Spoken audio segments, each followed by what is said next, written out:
Lovely. Okay. Well, so this is the Marketing Made Easy for 2025 chat. We've got the amazing Sally Rasmussen. Am I saying that That's right. right? Yeah. Good. The amazing Sally Rasmussen, who I met initially at the Care Show, where she gave me a copy of her guide for marketing, for care marketing. And I was just incredibly impressed with how simple it was, how actionable it was, and just how useful it was for people in the sector. And so off the back of that, we've organised this chat today for Sally to speak directly to providers and people within social care with some of her top learnings for marketing to get you kind of set up for success in 2025. Sally, welcome. Welcome to Thank you so much. Yeah, it's been a little bit tricky getting us on the video and what have you, but we've made it, so that's great. And it's just a brilliant and unique opportunity, isn't it, that we have these days to get in front of lots of people that we wouldn't normally be able to. So I'm really happy to be here, and thank you. Do you want me to start by just giving a bit of intro? Please do. I'd love to. Please tell me about yourself and a little bit about Care Marketing Academy as well, which I think is your baby. Yeah. So about 10 years ago, I moved into a care marketing role, and I was head of marketing for Springfield Healthcare, who were operating care homes and also a home care business at that time. So I was kind of flung into that role to a certain extent, and spent 5 years with them, grew a team and opened 5 more homes with them, and did everything from websites to brochures to everything you can think of, the third-party platforms, Google PPC, managing an agency, all those kinds of good things when it comes to marketing.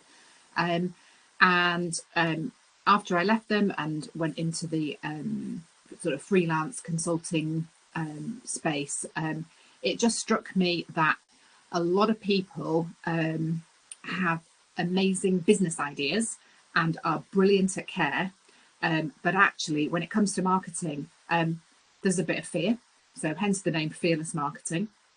And also there are lots of things that you can do, but you need that clarity and that confidence to go and do it consistently. So that was the reason for writing the book, and anybody who would like a copy of the book can contact me afterwards, and I'll either send you a PDF or we can organise a post copy of it. But I set up Care Marketing Academy so that people would have access to more of the information about what to do, what not to do, starting from first principles and actually making things easier for yourself long term. I think sometimes we end up marketing wise trying to reinvent ourselves every time we do a piece of marketing. Every time somebody sends an advert through, or somebody says, right, we're going to do an advert, it's like scratching your head and going, oh, what do we write? But when you've done a marketing strategy right from the beginning, all of those things actually flow and become a lot easier. And that is really the nub of what I wanted to share more widely with the marketing community, with the care community. It's that foundation, I think. Like a lot of people, there's a lot of misconceptions and ideas about sort of what marketing is, and it is lots of different things, but you can't do lots of those different things without having the very basics in place. And that's what your book and definitely the work that you've done helps to just get that in place and take that stress away. I mean, in your experience, which you described there, sort of what is the most common misconception that care providers have about marketing, would you say? I think it's I mean, we've called sort of marketing made, we've called this Marketing Made Easy for 2025, and it can be, but it's my experience is that people jump into it without doing the thinking, because you have to ask yourself a lot of questions, and that's why there are lots of good marketing consultancies around and about, and people helping care providers, because you have to ask yourself a lot of things around what you do, who you do it for, why you're doing it, and why people should buy the services from you. And those aren't easy questions to answer. in a marketplace which is very crowded. So you will have a set of beliefs that are unique to you. You will have a set of staff, a set of experiences, all of which are unique to you. And teasing out what is the thing that makes you you, so that you can help people to see that, is quite easy to say, and actually not that easy to do. So having a framework, which is actually what's set out in the book, that says, okay, do this, do this, do this, is hopefully helpful to people. Absolutely, yeah. I think it's one of those things where for people's businesses, it's kind of this idea of marketing is, oh, it's a logo, oh, it's a color, it's that kind of thing. Whereas actually, it almost can form part of your entire business strategy, can't it? It's kind of like the place that you can start from in terms of who are we, what do we want to achieve, what's important to us. I think that's a really great way of looking at it, especially if you're new to the idea of marketing. I mean, with kind of, I mean, one of the big questions that people have a lot is sort of, how do I actually attract the audience that I want to reach, which is generally families who are researching which care provider they're going to go with. Have you kind of seen any shifts in the ways that families are now looking for care providers that, maybe people can respond to in the industry to help get in front of people better? I think that if you, I haven't got any specific right now data to back this up, but for me, people are always behaving as people, behaving as humans, and the patterns continue in terms of, nobody wants care, but people need care. So we have to respond to that in the appropriate way and ask ourselves, what do people actually do at that moment? So when we think about our, ideal client, who are they? What are they doing, thinking, feeling at this particular moment? And where are they? So are they? They are often in healthcare settings. They are often talking with family and friends, and they are often obviously on the internet. And those three things are broadly how I've always categorized the marketing channels, if you like, that says people are, community, professional, and digital. So there's no doubt that you must have a good quality digital presence. But how much of your actual marketing, and by marketing I mean that communicating with your clients with a view to getting them to engage with you, how much of that is digital versus face to face versus in the community, and getting the word out around your service, how much of that depends on the size of your business, and how you believe that it is going to grow. So often what I would start with is, where do you want to be? It's that kind of famous saying, isn't it? Start with the end in mind.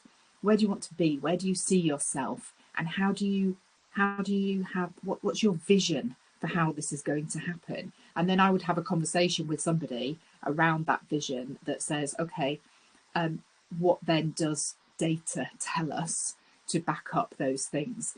So a lot of people, for example, who are starting a home care business, will have experience from other businesses, and they will have contacts, and they will have people who are helping them.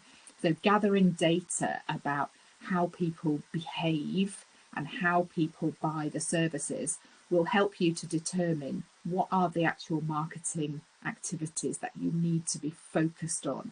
Because you can read a book like the one I've written, you can look on YouTube, you can do lots of research from a marketing point of view, but the real telling bit is, what are real people who are buying care services doing? What are they doing, and who are they talking to, and what is that process, and how do you make sure that they that you have the opportunity to engage with them? I think that that's really interesting, that idea of again, a lot of people see marketing as just the digital side of things or just the community side of things, whereas really a strategy needs to meet your audience, or the, you know, the families who are looking for care, or even the people themselves that are looking for care, needs to meet them where they're at. And that's not always just online or just within the community. So having that understanding of where your audience are is definitely really key, like, to start off with. And it's also, you know, you potentially you need to be able to do quite a lot with a little, and that little might be resources in terms of time or budget. But actually, you need to really think through what the return is going to be, and how you divide it up so that you've given each thing a fair go. So I caution against startup businesses going too much down the track of Google PPC and putting adverts and landing pages on there, because potentially you're competing against people with very deep pockets, and it's going to be difficult to persuade them to come your way when you're not in front of them. And people still buy people they know, like, and trust. It's really, really important that you are getting out into the community and having real conversations with people, because those things are remembered. Whereas a digital ad is a split-second thing, and there are loads of them. So how do you stand out, and how do you actually make that work? It is possible, of course it is, but it takes expertise, it takes time, and it takes money to achieve those things. Whereas actually, if you are engaging with your local district nurse team and your GP team and the discharge team and commissioning teams, when you do that and do it very well, then I think those are the things which are much more likely to bring opportunities quickly to your door than spending a load of cash on Google PPC. Yeah, it's interesting because, you know, it is this is an industry which is benefiting a lot from digital technology and those advancements. So things like Birdie and stuff like that, and the ability to be online. But it's also fundamental an industry where relationships are built on trust, and they're built on meeting people, and they're built on kind of that feeling like, oh yeah, I think they would do a good job, you know. So I guess being in front of people. And would you say that it's like leaflets in the GP surgery, or is it sort of, you know, actually going in and building a connection with the surgery themselves and introducing yourself? Like, how would you set up that relationship, for example, if you wanted to engage with that, you know, community? Yeah. I think those are all things to try for sure. And I'm a big fan of leaflets, actually, because they hang around for quite a long time in comparison to digital. They represent really good value for money. So having posters in those key places, if that's a possibility, and also leaflets, sometimes you get a better reception than you do others. But also the advertising screens in waiting rooms are can be a very good option as well. Yeah, because people are waiting in those rooms. So Yeah, give them they something to look. absolutely are. Yeah, but Yeah. even things like, you know, at this time of year, going into the GP surgery with your basket of biscuits and variety of tea bags or whatever it might be for the staff, and being seen in the community, and looking at what can you offer to the community as well. So I do think, 1 in 4 people will need care of some description, which means that if there is a meeting of the Rotary Club or the Investment Club or the Golf Club or those kinds of places, a lot of people will not have been in a care seeker position, and at some point they will. And I can tell you, 3 weeks ago, my mum fell down the stairs and broke her hip, very sadly. And my family was in almost exactly the same position as everyone else, in that we then had to find care solutions. And it was really interesting, because the first thing that happened was, between me and my siblings, there's a WhatsApp group set up, and it's like, right, my neighbour Jane, her mum, this happened to her, and this is what we did. These were the people that we went with. This was the care home. This was whatever. So it's an interesting dynamic in terms of what happens when. So if 1 in 4 of people who are, kind of my age, slightly older, slightly younger, has got a parent, there's a 50% chance that I'm going to need to go on that care journey. And actually, it would have been incredibly helpful to have an even better understanding than I've already got of the process. This is what happens. This is how long these things take. This is how much it costs. I still meet a lot of people who have no concept of what the cost of care is going to be. We're a nation of people who are, putting our head in the sand to a certain extent. We're seeing the news headlines about social care, and we are, and the NHS to a certain extent. And if we're not directly involved in it, we're kind of distancing ourselves and saying, well, that's for another day. It really, so I think, if you have somebody in your company, whether it's you, or it's a marketing person, or it's somebody who's just really passionate and able to communicate and create some of those stories around, these are the ways that we have helped people. I think that those kind of opportunities are really helpful, because when you've been seen in that environment, people remember. And then when they're talking to somebody the next time they're playing golf or whatever it is that they're doing, they're going, that company there, they were good. It's amazing. I was in a similar position myself a while back, in terms of like having to find care for a loved one, and even though I work at Birdie and this kind of thing, I was thinking, I want to find out from someone who knows. I want word of mouth. I want a recommendation, as opposed to a Google search. Like, I think we get so used to kind of, oh, Google's the answer to everything now. And so therefore, when you're thinking about marketing your care business, you're like, I got to be online. I got to be visible. I got to have like all of this, as you said, Google PPC and SEO and all that.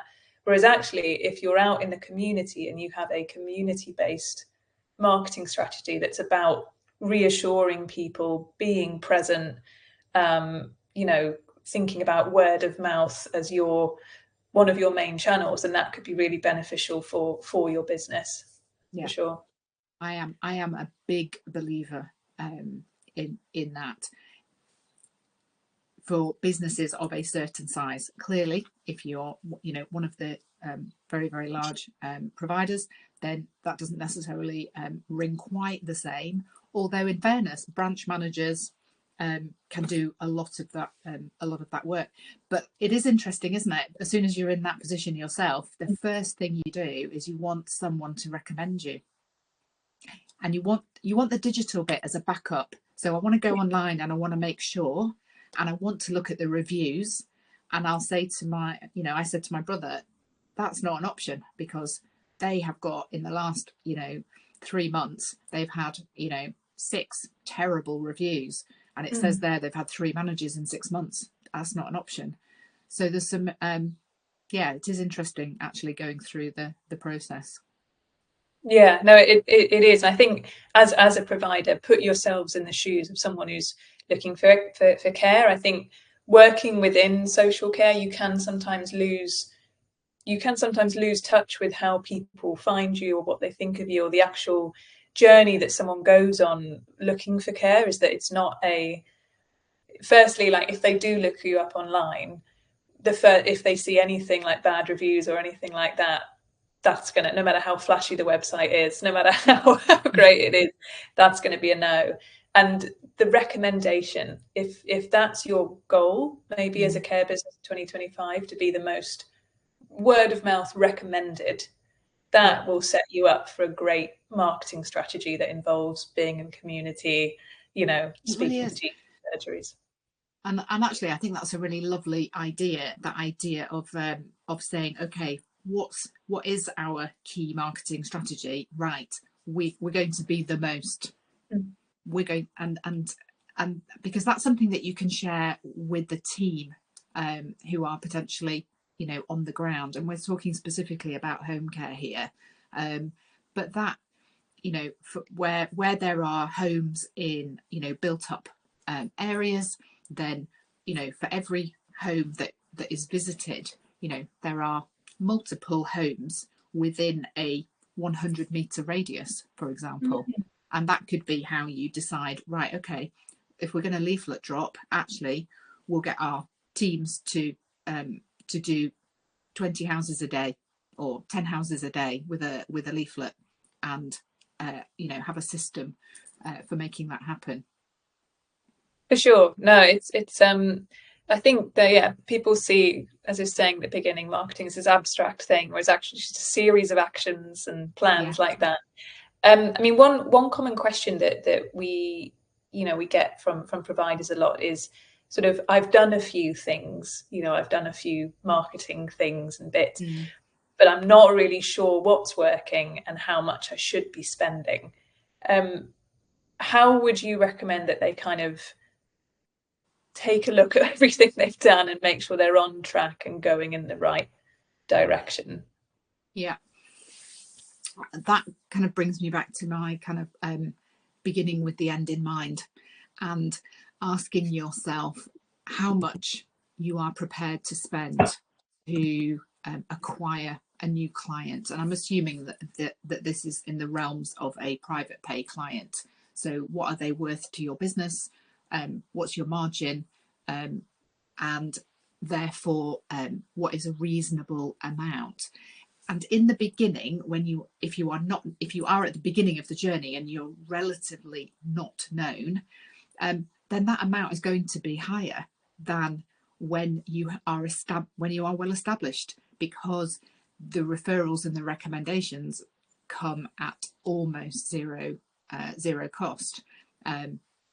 So what I tend to do is say, okay, where do we think that is in terms of a number of clients in a year, what they're worth, and then taking a percentage of that says, okay, 5%. Where does that leave us in terms of cost per acquisition? And where does that lead us in terms of, if we want to acquire 12 clients, and let's say we have a budget of £15,000, then we're looking at 1,250 per client. How would we allocate a budget that looks like that in order to generate sufficient inquiries? So you then have to look at, what is your conversion rate of inquiries to client? And when they are referrals, they are much higher to convert. So, for example, I would expect normally 50% conversion of a referral client, because they're unlikely to be talking to a lot of people. If they've had a good referral, they may only talk to maybe one other provider.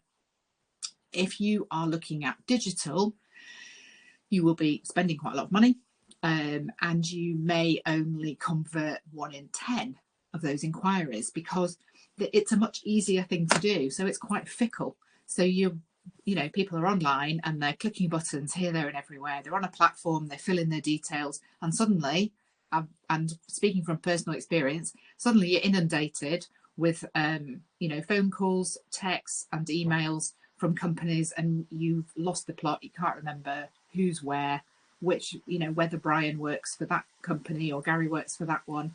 And, you know, everyone's being really nice and trying to help, but actually it's a very different kind of customer journey experience. So thinking about those conversions, and then thinking about what you actually need to do in terms of generating that number of inquiries. So when you start going to some of these, you know, I'm quite keen on these kind of event ideas and showing up places, and handing out leaflets. So when people do get in touch with you, really, really important thing to remember is to ask them how they heard about you. So whether they found you online, or whether somebody did recommend, or whether they received a leaflet through the post, or whether they read a piece about you in the newspaper and thought that you might be the right people to go with. So you must do that so that you can track these numbers. Then you'll know where your marketing is going. And what tends to happen is that people start without a marketing plan, and they just kind of let marketing happen to them. So somebody will say something, or they'll see something, online in a group, or somebody will say, oh, this worked brilliantly for me, and then charge off down that direction, thinking, right, well, we've got to do a bit of this and we've got to do a bit of that, rather than starting at the beginning, knowing what it is you want to do, and setting your plan and your store out so that you can be consistent over time. And it's the consistency that will pay off. I can vouch for from experience. I love the phrase "let marketing happen" to them. Well, my other favourite phrase is random acts of marketing. Yeah, that no random acts of marketing. Have a plan, follow the plan, and then you can measure success accordingly. I suppose not just knowing sort of being able to track what's working and therefore what the spend is, and putting money in those right places. But also, if you do find that you're getting a lot of referrals from one particular source, whether it's one person or a business or that kind of thing, you can then look into that and say, what am I doing right there? Why am I being referred by this person or this business so much? Being able to track where people are coming from is huge. And I mean, I guess I do think that's a really important piece. And I kind of think having someone to talk to about your marketing on a regular basis has real value, and it definitely doesn't have to be me, but somebody with whom you can go through those numbers on a monthly basis that says, where are we versus what we thought? Why are we higher? Why are we lower? What have we done? What worked? What didn't work?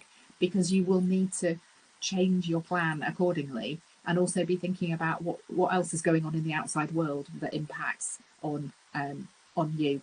So I don't know, if it's care homes, then it's it's winter flu bugs, or it's people falling over on ice in bad weather and then 2 weeks later they all need rehab. No, I was just about to say, if people are listening to this on the call, and again, welcome everyone to this live stream. If people are listening to this and going, oh, I thought it was simple. Now it's all got a bit complicated with tracking the referrals and leads and that kind of thing. As Sally said, having someone to talk to about your marketing, and Sally is excellent for anyone on this call who's looking for someone to kind of kickstart them in the right place and help them stay on track with this and break it down. You're not an island. You don't have to do this alone. I think getting that outside help from someone who is recommended, again, it's always that referral thing, isn't it? Getting that outside help can really help sort of set you on the right track for getting that marketing side of things right. Yes, we will provide Sally's contact details at the end of this. Thank you, Karia, too. Yes, you should definitely reach out to her. So another question that came in was so we've just been speaking about kind of like things people should track to make sure that the marketing that they're doing, whether it's a website, a demo form on a website, or a social post or that kind of thing. What would you say are like maybe the most important things to track to measure the effectiveness of a marketing campaign, particularly for smaller providers with sort of limited resources? What are the maybe 3 things you should be tracking for sure? Yeah, so it's definitely how much you're spending. It's definitely the number of inquiries and the number of clients. So those kind of 3 key, those would be mine, I think. No, I agree. I would agree with that. Just make sure that question. the temptation is then to go into kind of website visits and what have you, but really quite a lot of that, and you know, on socials, you know, socials are just another nice sort of almost extension of reviews, aren't they? They're social. It's kind of proof that we're nice people and that we do things that might be that you might be interested in, or you know, they have. I think socials have you know, a really good role to play on the recruitment side as well, which we haven't sort of touched on. But I think we've got a recruitment expert on the call, so maybe he'll be doing the next. Will. We actually have a Ask Me Anything with Stephen Forster recruitment expert coming up in the new year. So if you have any recruitment and retention questions, we'll be he is your guy. Your guy. If any marketing questions, we're here. Ellie in the chat just said, could you please repeat those 3 key things to track? Okay. Yeah. So definitely the inquiries that you've got coming in. So you want to know each week or each month how many people have been in touch with you to inquire.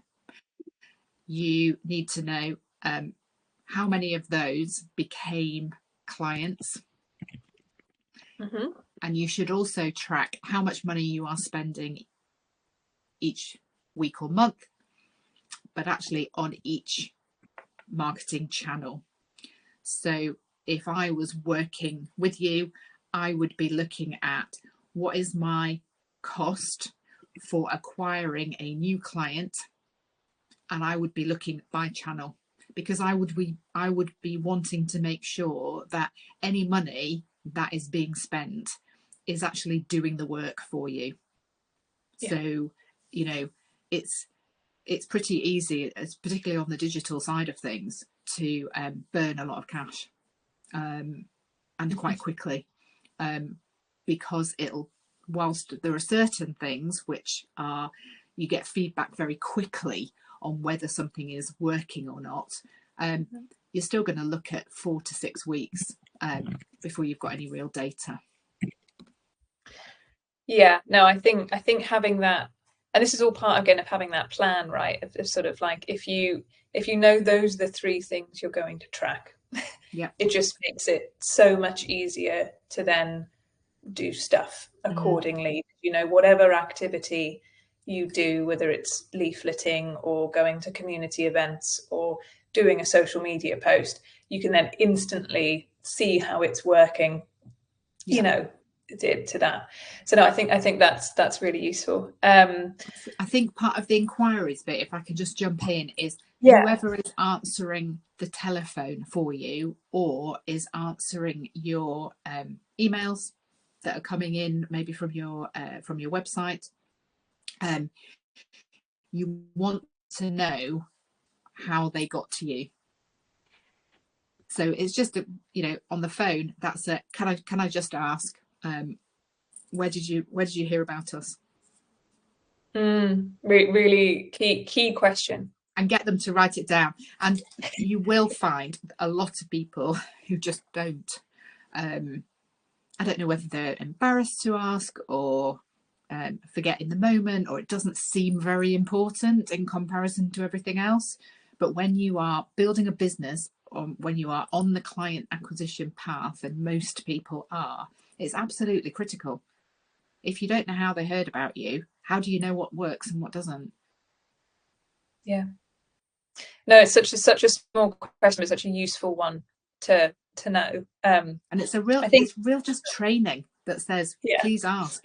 And then if you get you can track all of this just in a really simple spreadsheet that you can have. I mean, still do know people who don't use a CRM system, but they're just popping things onto Post-it notes. But please, pushing back if they haven't asked and just reminding them that it's really important. And just a quick one, what does CRM system stand for anyone in the chat? Customer relationship management system. So normally that would come and be attached to your care package. I think your care technology. Would that be right? In the case of we have care. So for Birdie, there's care management and then rostering and financing, all built in, and analytics. I think as a part of that, you can definitely track, you know, compliments from people and that sort of thing through there. So it's a good way to be able to track that side of things. So yes, I had another question. Yeah. So the this idea of kind of the, like, firstly knowing, you know, which channels are sort of bringing in the most new customers and that sort of thing is invaluable. But one channel, as we've discussed, which is possibly the most sort of key, is testimonials. So people sharing their stories of the care that you know that your business has provided for people. A lot of people can feel a bit awkward or not sure how to ask the families that they're providing care for to share that story, and then what to do with that story. So do you have any tips on sort of how you can create that amazing base of stories of people who love your service, and then what you can do to get that out there? I think what you'll find is that most people who have had a positive experience of your service will be really happy to offer a testimonial.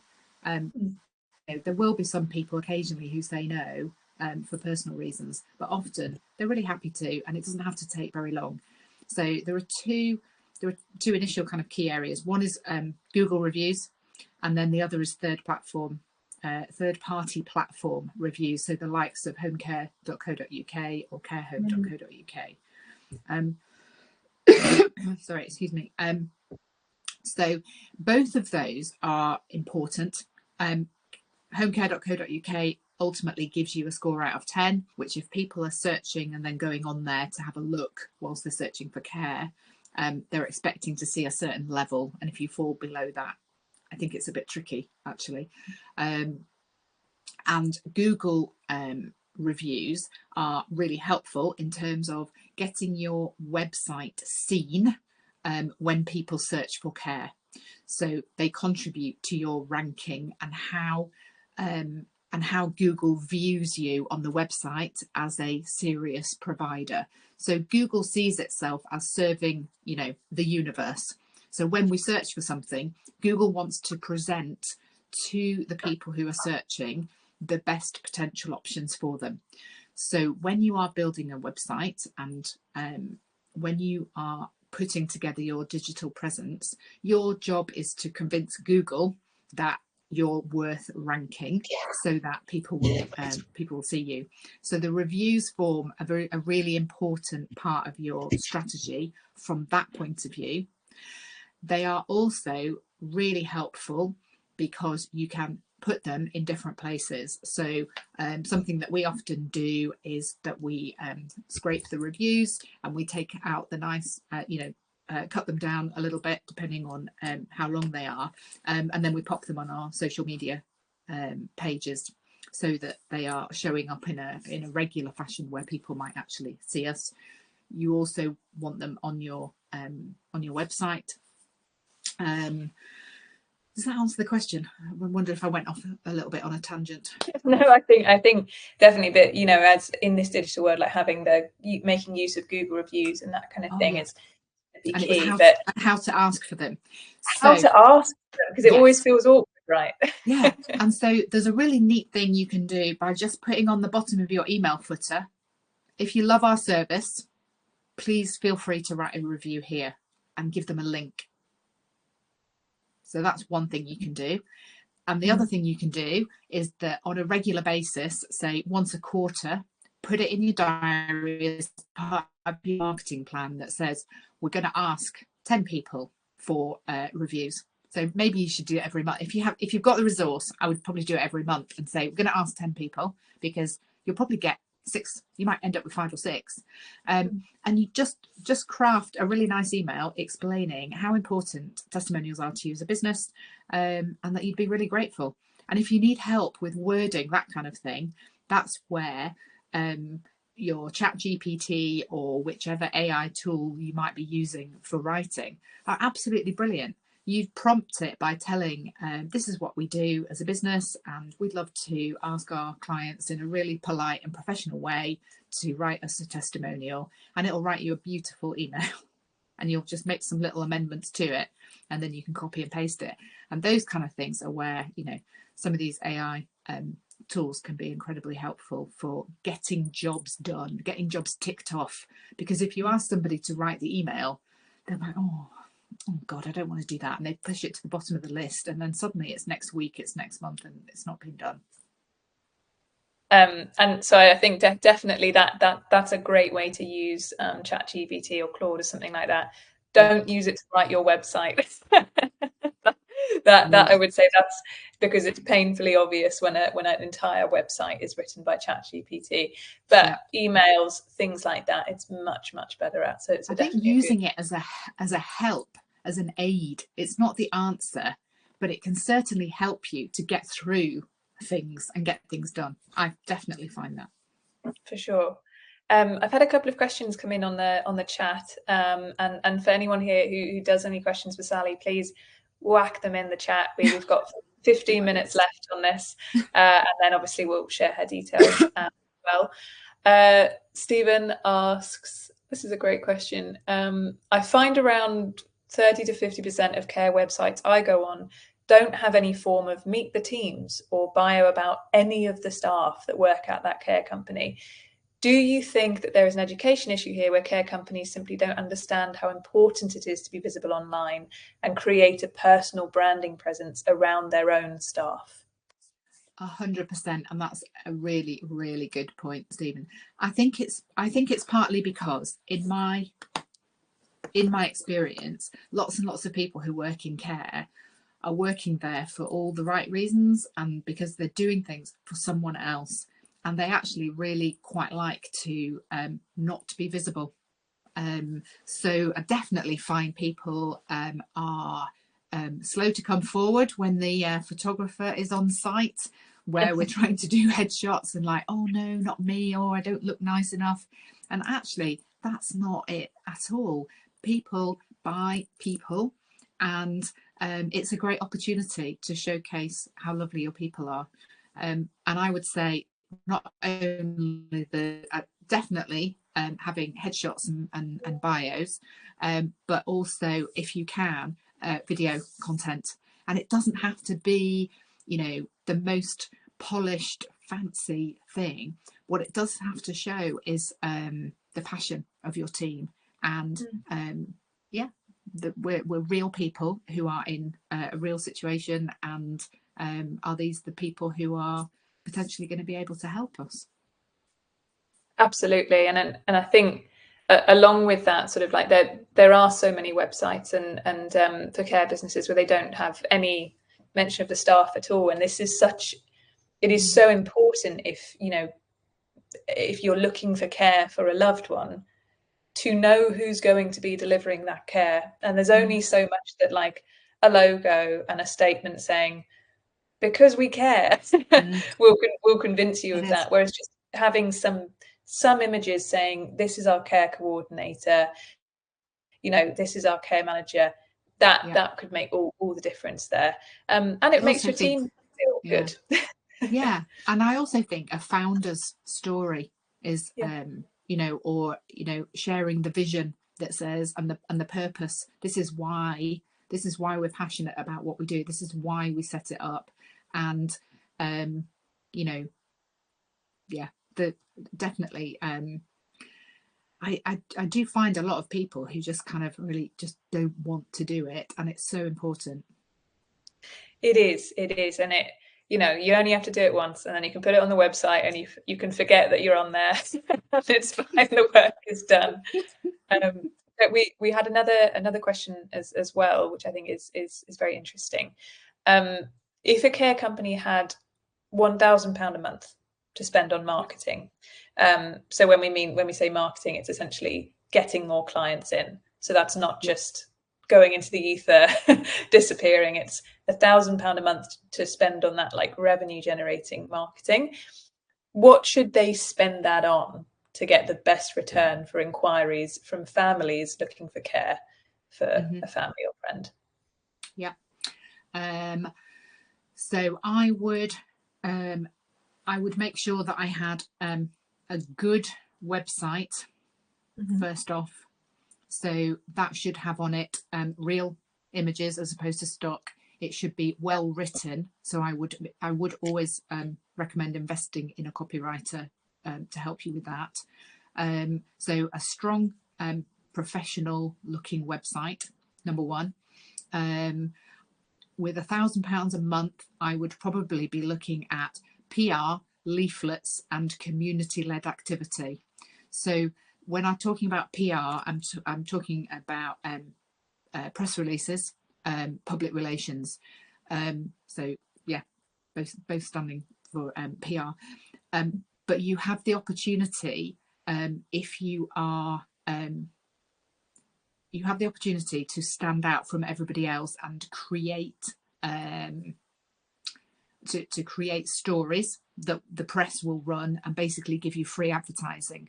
So in terms of making that £1,000 work really hard for you, I would be working with somebody that can help you on that side of things. So work with someone like yourself, or another sort of or somebody who just maybe who even just does PR. And I have a great contact that I can put people in touch with who she only does PR and mainly for the care sector. But what you generate a story. So you might end up with, let's say, a service user who I don't know, in their job they were a brewer. There's a local craft brewery. So you come up with and I've seen this done actually, so it's not an idea that's unique to me, but where you the brewery create a beer and they do a special label with the name of the care company or the person's name, that it's John's Special Brew or whatever, something much more creative.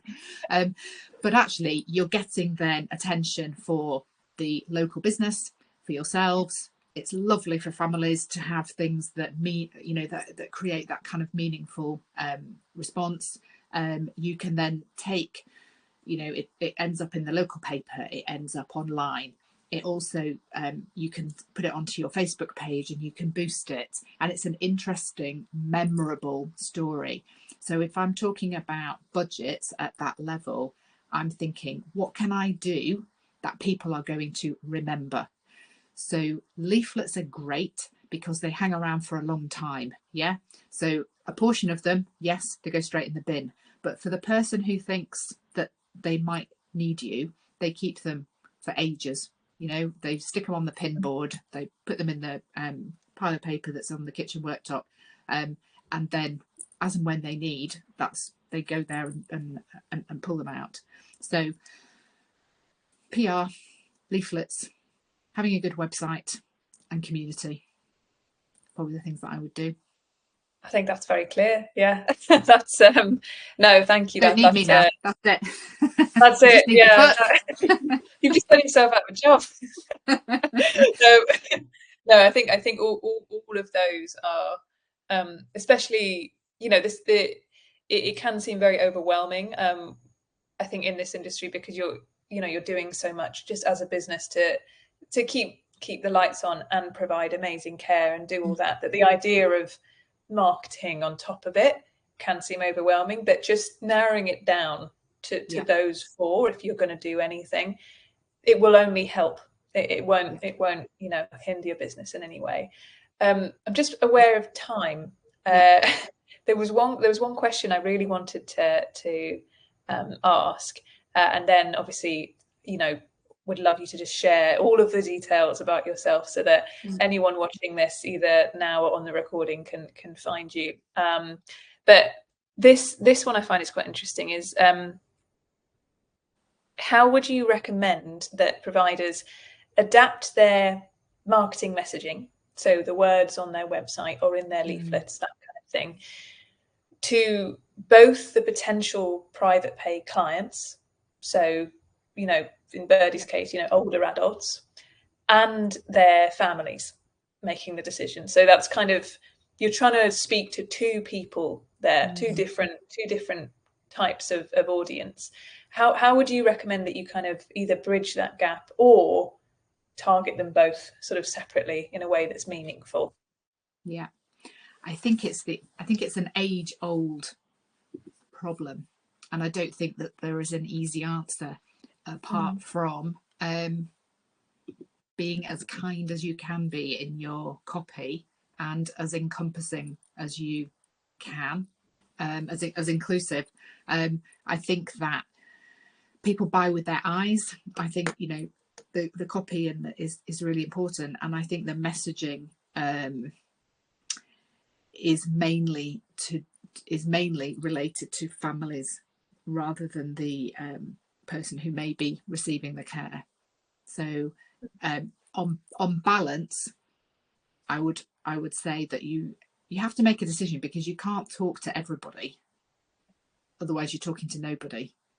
So you've got to kind of hedge your bets and decide, okay, who you're going to talk to. And actually, I've had this conversation with a client this morning where we've said, do you know what, we're talking to the families. We're talking to the families because the families are in this particular case, the families are going to be paying for the service, likely as well. But it's an interesting one, and I don't think there's an easy answer. And I'm sorry that I haven't got an easy answer for you that says, because finding that tone, finding that message, that's the hardest bit. The bit that so that it sets you apart from everyone else, because there's an awful lot of care marketing copy that just sounds very fluffy and very nothingy. What does it actually mean? What do people actually need? What do they need to read here? And how are you going to get them to feel you and what you do? No, for sure. My internet connection's unstable, by the way, so I hope I'm still here. Thank you. No, thank you for that.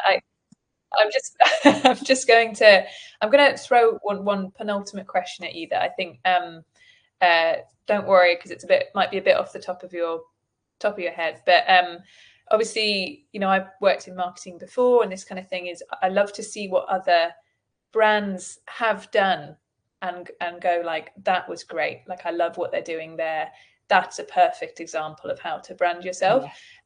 Two that I want to shout out in terms of like care brands, sort of care providers that I think are doing a really good job with their marketing.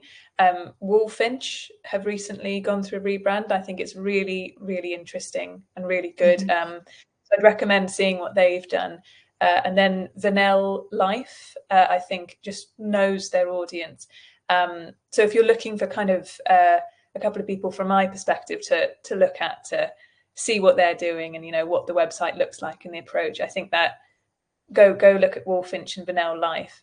Did you have any sort of providers that you think they're doing a good job? Go and have a look at them. Do you know, I really love that. I love the idea of sharing, okay, who's doing great work, because that's inspirational, isn't it? So I'm definitely going to go and have a look at both of those two myself. I've got to give a shout out to my old team at Springfield Healthcare, and all credit to them, and also the agency that they worked with on the concept, which was Brand Ambition in Leeds, who are really brilliant.